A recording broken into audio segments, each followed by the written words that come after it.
ৰাতিপুৱা বিচনাতে দায়িত্ব পাইছোঁ ভাইটিক স্কুলত থৈ আহিব লাগে। স্কুলত থৈ টোপনিয়াই আহি থাকোঁতে এই যে ৰাস্তাৰ কাষৰ পথাৰখন দেখি মানে একদম শান্তি এটা পাইছোঁ। ইমান ধুনীয়াকৈ ধানখিনি হৈ আছে ন, দেখিয়ে ভাল লাগিছে। থু আৰু এয়া আহি পাই পুৰি চব্জি খাইছোঁ। পুৰি চব্জি খাই এইটো পাৱাৰ বেংকটো চাওকচোন, মোৰ কি হৈছে নাজানো। এটা চাইডেদি বস্তুবোৰ সোমাই গৈছে, এটা চাইডেদি বস্তুবোৰ ওলাই গৈছে। মানে তলৰ ফালেদি এই বস্তুখিনি মানে ভিতৰৰ ফালে গুচি গৈছে আৰু ওপৰৰ ফালে সিফালে আকৌ বস্তুখিনি ওলাই গৈছে মানে। এয়া চাওক। তাৰপিছত মায়ে পূজাৰ আগতে কেৰাহী এখন অৰ্ডাৰ কৰি থৈ দিছিল। তাৰপিছত এতিয়া আহিছে কেৰাহীটো ভাল আহিছে। তাৰপিছত মই আকৌ সেই সৰুতে আমি খেলোঁ যে উমল আগতে এইটো কৰি চাইছোঁ, উমলি চাইছোঁ কেৰাহীটোৰ লগত। তাৰপাছত মায়ে নতুন কেৰাহীত ভাত বনাইছে, আজি মাছ বনাইছে। তাকে মাছেৰে ভাতটো খালোঁ।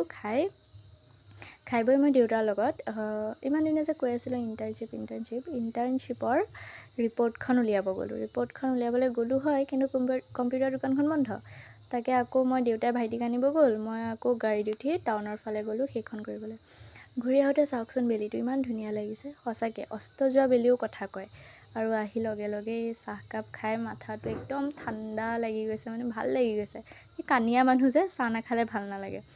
এইখন ইণ্টাৰ্ণশ্বিপ এইখনেই ইমান দিনে ইমান দৌৰালে চাওকচোন। সঁচাকৈ হাবাথুৰি খাই একোৱে যেন লাভ নাই, নহয়নে?